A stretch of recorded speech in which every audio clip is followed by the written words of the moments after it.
What's up guys and welcome. You are watching Fazi Fitness. Let's start this video with the 2 times Mr. Olympia Big Ramy, who is in the process of rebuilding his body because this is the year we're gonna see him back on the bodybuilding stage, probably at the Olympia in October.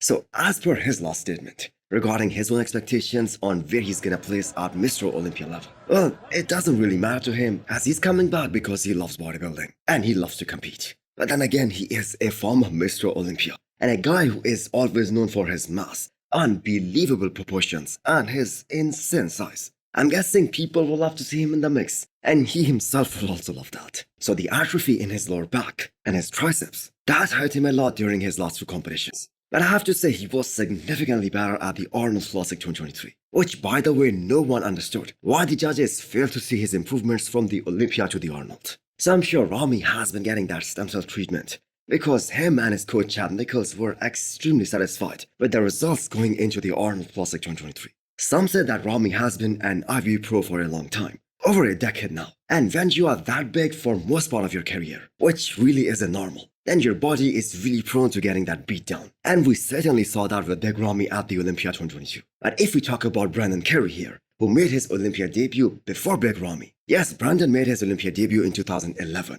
whereas Ramy made his Olympia debut in 2013. But Brandon Curry doesn't seem to have any atrophy in his physique. But then again, Brandon isn't as big as Big Ramy either. So the next time Big Ramy steps on the Olympia stage, it will be after a gap of 1.5 years. So I'm sure this time his body will be well rested, and we'll finally see how much of that stem cell treatment have worked. And I'm guessing he will surely be in the mix for the Olympia title.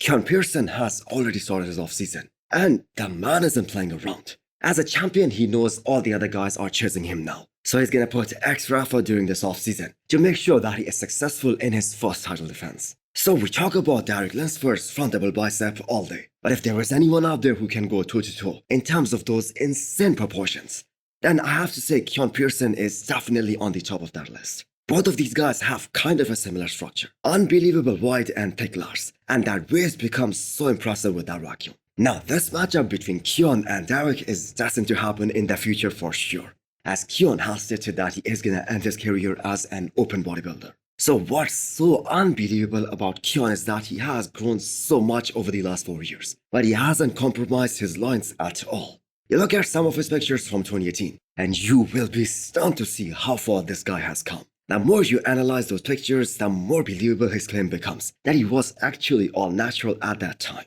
But do let me know what you guys think about that statement. Ramon Dino is looking like an absolute beast 6 weeks out of this year's Arnold Classic. So this is gonna be his 3rd consecutive Arnold. He placed 2nd in his first ever Arnold. He won his 2nd. And if he wins this one, which honestly I think we all have to agree that's most likely gonna happen, he's gonna tie the record with Terence Ruffin for 2 Arnold Classic wins. We have been getting a 2-man call-out at the Olympia with Ramon and Chris Bumstead for the last 2 years in a row. And the judges are clearly giving the signal that both these guys are so far ahead of the rest of the pack. They are in a different league as of right now. And Ramon Dino has closed that gap so much, especially in the last 1 year. And even Chris Bumstead admits that. And people have finally started to believe that Ramon can in fact dethrone one of the most dominant champions we have seen in the entire bodybuilding history. So all that being said, it is extremely hard to bet against Ramon Dino for this upcoming Arnold Classic. He brings spectacular conditioning. His back has improved so much in the last 2 years. It is going to be extremely hard for anyone to beat him, including Urs and Brian Ansley. So hit the thumbs up button if you liked the video, and smash the subscribe button if you wanna come back for more. Thanks for watching.